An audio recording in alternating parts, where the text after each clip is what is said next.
Fala pessoal, aqui quem fala é o Vini, sejam bem-vindos a mais um vídeo. E esse é mais um vídeo para falar sobre a luta mais esperada de todos os tempos. Se não for a mais esperada, é uma das.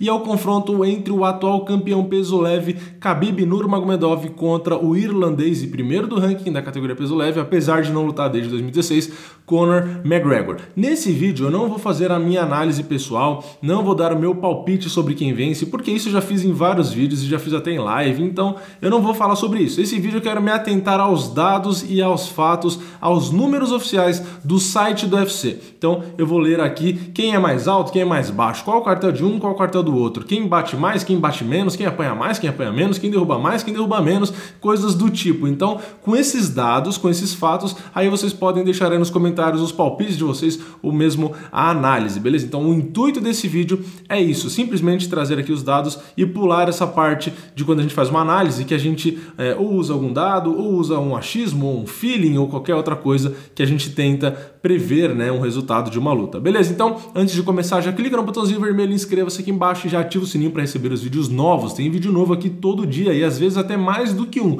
Então, se você não ativar o sininho, você não vai receber os vídeos novos. E também não esquece que tem o link aí na descrição do vídeo do diretaço.com.br, que é a loja do Diretaço, onde tem as camisetas, inclusive essa é uma delas que temos lá. Beleza? Então, bora lá.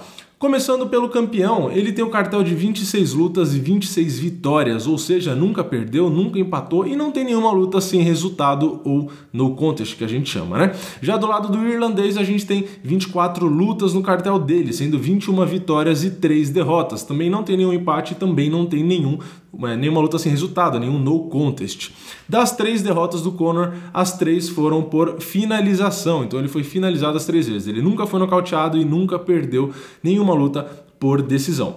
Do lado do russo, voltando para o lado do russo, temos aí das 26 vitórias dele, 31% delas ele venceu por nocaute, enquanto o Conor, das 21 vitórias, 5 vitórias a menos, né, que o Khabib, das 21 vitórias, 86% delas foram por nocaute. Vamos aí voltar para o lado do russo, das 26 vitórias, então 31% é por nocaute e 31% é por finalização. Então é exatamente igual. Isso mostra que ele pode tanto nocautear quanto finalizar, né? Aplicar alguma finalização qualquer ali, que seja o mata-leão, o estrangulamento, uma chave de braço, qualquer coisa. Já do lado do Conor, temos, como ele tem 86% das vitórias dele por nocaute, é óbvio que o que sobra de porcentagem para finalização e decisão é muito pequeno, né? Então ele só venceu por finalização 5% das lutas dele. E voltando agora para o lado do russo, ele venceu 38% por decisão. Então ele é bastante equilibrado, né? As vitórias dele entre nocautes técnicos, né? Nocaute e nocaute técnico conta no mesmo número, no mesmo bolo de 31%, 31% de finalização e aí 38%, então um pouco mais de vitórias, né, na base da decisão, né, com o julgamento dos juízes na pontuação. Já do lado do Conor, o que sobrou de porcentagem aí foi cerca de 9% das vitórias dele aí por decisão, beleza? Então, decisão cerca de 9% aí pro lado do Conor, então que ele precisou da pontuação dos juízes para determinar quem venceria, né? Realmente o Conor vence bem rápido as lutas dele, já que geralmente é por nocaute. Na altura dos dois temos uma diferença pequena. O atual campeão é um pouco mais alto do que o Conor. Ele tem 1,78 m, enquanto o Conor tem 1,75 m, 3 centímetros a menos aí para o Conor. É uma diferença pequena, né? E o que importa mais, geralmente, né, que a gente presta mais atenção é na envergadura, ou seja, no comprimento dos braços, né? E isso o Conor tem vantagem. Ele tem uma envergadura razoavelmente maior do que a do Khabib, beleza? E agora vamos entrar, lembrando que a categoria é peso leve, que os dois vão lutar. O Conor já lutou na categoria peso pena, foi campeão, venceu o José Aldo, depois fez uma luta no meio médio, né, que é acima do peso leve, e agora está no peso leve de volta. O Khabib às vezes, né, já passou algumas dificuldades para bater peso, porque ele é um cara que além de ter 1,78 m, ele tem uma estrutura bastante pesada, então tinha uma dificuldade ou outra, mas aparentemente nas últimas lutas aí conseguiu passar bem, né? E o Conor nunca teve dificuldade de bater peso, pelo menos nunca precisou de nada diferente, não passou mal, como o caso do Khabib, enfim. E vamos lá, apesar de que no peso pena ele ficava muito magro, né? Vamos agora aos dados da trocação, os dados de trocação, de luta em pé, né? E depois a gente vai aí para os dados de grappling da luta agarrada. Então, falando aí da trocação, o Khabib, ele dispara em média por minuto 4 golpes,34. Então, 4,34 golpes disparados por minuto, que já é uma média muito boa, é um número muito alto comparando com o resto dos atletas do UFC, mas ainda assim o Conor tem mais, ele tem 5,82 golpes disparados por minuto, então é muita coisa. Tem atletas que tem mais ainda do que isso do Conor, mas o Conor realmente tem uma média muito boa e é superior ao do Khabib, né? Então cerca de 1,5 golpe, se é que existe meio golpe a mais do que o Khabib por 1 minuto, né? Na precisão, esse é um dado que impressiona bastante, porque todo mundo sempre cita a precisão do Conor McGregor, porque ele tem a mão pesada e quando ele consegue ser preciso ele nocauteia e tal, claro, isso é um fato, mas pasmem aqui, eu sei que é assustador, mas é verdade, está no site do UFC. O Conor McGregor não é tão preciso quanto o Khabib. Tudo bem, é uma diferença minúscula na porcentagem, quase nada, é um empate técnico, vai. Só que percentualmente tem um pouquinho a mais aí pro lado do Khabib. Então, o Khabib, de todos os golpes que ele dispara, ele conecta, ele consegue acertar o alvo em 48,75% das vezes. Já o Conor, ele acerta de todos os golpes que ele dispara cerca de 47,63%. Então, é uma diferença de pouco mais de 1% a favor aí do Khabib, mas é uma diferença minúscula, então dá para considerar aí um empate técnico. Mas realmente é surpreendente esse número, porque o Conor é especialista na trocação e ele realmente impressiona pela precisão que ele tem. Então muita gente às vezes acha que o Conor é muito mais preciso, né? Ele acerta muito mais golpes que o Khabib. É claro, o Khabib é todo desajeitado, não sei o quê. Só que quando a gente pega os números, a gente acaba vendo isso e tendo essa diferença. Mas também vale lembrar que esses são os golpes conectados. E assim, tem uma pequena diferença. O Khabib geralmente conecta muito golpe quando ele coloca o cara no chão. Então o alvo tá meio que preso e parado. Então ele acerta muitos golpes ali. O Conor, esses golpes que ele acerta, geralmente é na luta em pé. Ele dificilmente derruba o cara e fica ali batendo, então tem essa diferença. Um acerta enquanto o alvo está móvel ali em pé e outro, muitas vezes, claro, também tem os golpes em pé que o Khabib conecta, mas pode ser que alguns golpes aí contabilizados sejam enquanto ele está agarrado ou está na grade. Enfim, o MMA é uma arte, vai, entre aspas, não é uma arte marcial, não é isso que eu queria falar, tá? Mas é uma arte, né? É um esporte onde é muito dinâmico, então mistura muito isso. Então tem os golpes onde um está na frente do outro na curta distância, na média ou na longa, ou eles estão na grade, ou eles estão agarrados e estão às vezes no chão, ou está no meio termo, o cara está levantando e o cara também está conectando golpes, então tem essas diferenças aí. E golpes absorvidos, ou seja, quantos golpes o cara leva, quantos golpes o cara toma, né, que ele absorve ali, que ele recebe. Temos uma diferença bastante grande aí. O Khabib, em média, por minuto, ele recebe 1,5 golpe. Então, no cálculo aí de todos os golpes que ele recebeu, no tempo que ele lutou, 1,5 golpe ele recebe mais ou menos por minuto, e já o Conor recebe 4,5 golpes. Então, o Conor é muito mais golpeado, ele sofre muito mais golpes por minuto do que o Khabib. O Khabib toma 1,5 golpe só, enquanto o Conor acaba tomando 4,5 golpes. E falando agora da defesa na trocação, ou seja, como o cara consegue ou se esquivar ou bloquear algum golpe, né? Qual a taxa de defesa dos golpes aí da trocação de cada um.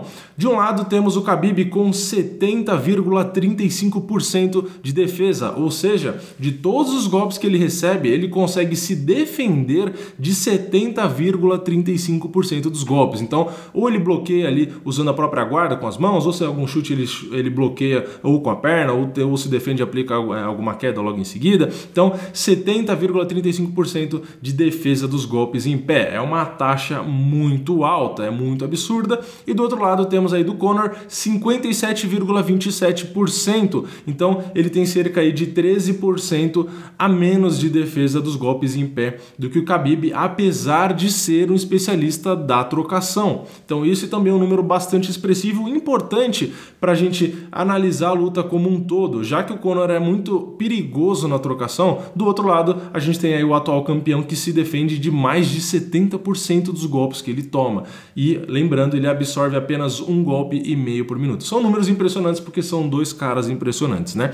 E entrando agora então na luta agarrada, temos a média de quedas aí do Khabib, que é 5,44 por luta. Então, ele, a cada luta, ele tem uma média aí de aplicar 5,5 quedas, né? Claro, tem algumas lutas que não derruba, né? Como já teve, na verdade poucas, né? Mas teve com o Gleison Tibau, por exemplo, e tem algumas lutas que ele derrubou aí mais de 20 vezes, como foi contra o Abel Trujillo, né? E do lado do Conor, claro que o número é muito menor, é 0,92, porque não é o jogo dele. Ele realmente não busca aplicar quedas porque não faz parte do repertório dele, ele não precisa, ele tem que vencer em pé mesmo, que é como a luta começa, então é normal que esse número seja muito menor.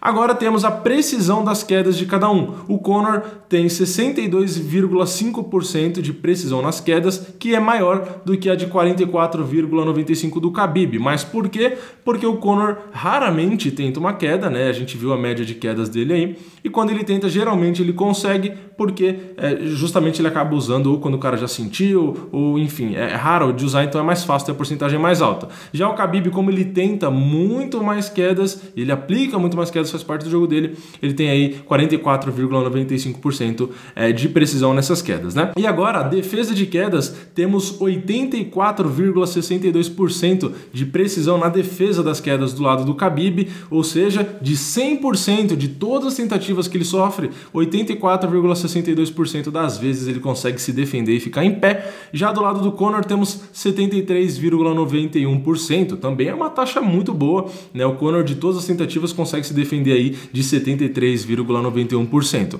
Mas vale lembrar também que o Conor pegou um cara ou outro que realmente foi com o objetivo de derrubar, como foi o Chad Mendes, que quando tinha um cara nesse nível que queria fazer isso, conseguiu fazer, né? E de outro lado, se a gente for comparar, né? O Chad Mendes foi com o objetivo de fazer o que o Khabib vai fazer no Conor e conseguiu aplicar uma queda ou outra. Aí se a gente pensa, tá, então vamos pegar um trocador muito bom também, técnico, contra o Khabib para a gente comparar o que aconteceu. Que foi o Edson Barboza, por exemplo, ou um cara de mão muito pesada, foi o Michael Johnson. E a gente acabou vendo aí que o Khabib sobreviveu e conseguiu fazer o jogo dele, né? Então, contra o Edson Barboza, principalmente, que ele venceu 2 rounds, segundo 2 juízes, por 10-8, e teve um juiz que deu 10-8 em todos os rounds, né? Então a gente viu que um cara extremamente competente e técnico na trocação passou um grande apuros na mão do russo. Já o Michael Johnson do outro lado, que tem a mão pesada, realmente fez o Khabib dar uma estranhada e tal, mas o Khabib virou o round, né? Para quem não sabe, o Khabib Nurmagomedov nunca perdeu um round, e também nunca perdeu uma luta, né? Nunca perdeu nenhum round. Então é realmente impressionante esse número, né? E por fim, temos aí a média de finalizações, que o Khabib tem 0,55 e o Conor realmente tem 0 aí de médias de tentativa de finalização, porque no UFC o Conor nunca tentou finalizar ninguém, ele vai justamente para nocautear, afinal de contas não é o estilo dele, né? Então assim, em resumo, lendo os dados aqui oficiais do UFC, esses são os números, são números impressionantes dos dois lados. Como eu disse, esses números são realmente fatos que estão registrados aqui, mas é muito subjetivo a gente analisar a partir disso, mesmo sendo fatos, quem vence, né? Então, realmente existem diversas opiniões diferentes, então deixem aí nos comentários as opiniões de cada um. Como eu disse, de um lado tem o Conor que venceu, passou alguns apuros com o Chad Mendes, que conseguiu derrubar ele, mas no fim ele venceu até o Ed Alvarez, que também é muito bom nisso, de aplicar queda, e no fim nem conseguiu mostrar nada, porque o Conor foi muito eficiente em derrotar rápido. Mas do outro lado também temos o Khabib, que pegou caras da trocação, pegou caras muito bons do jiu-jitsu até, e também conseguiu vencer. Então o Khabib venceu já cara bom de um lado, bom do outro, assim como o próprio Conor. Enfim, são dois caras que realmente estão num nível altíssimo, e essa luta é uma das mais esperadas e com certeza vai trazer aí muito retorno para o UFC, para pay-per-view e etc. Enfim, vamos ver quem vence e quem fica com o cinturão. Então, esse foi o vídeo de hoje para trazer mais os dados e fazer alguns comentários aqui com base nesses dados. Então não esquece, pode deixar aí nos comentários as opiniões de vocês, quem vence, quem não vence. Como eu já disse, quem quiser saber minha opinião, e tem vários outros vídeos que eu já falei disso, não quero tornar isso repetitivo aqui neste vídeo, beleza? Então é isso, não esquece de deixar o like, de se inscrever, ativar o sininho, compartilhar esse vídeo com seus amigos. Eu vejo vocês na próxima. É nóis, valeu, falou!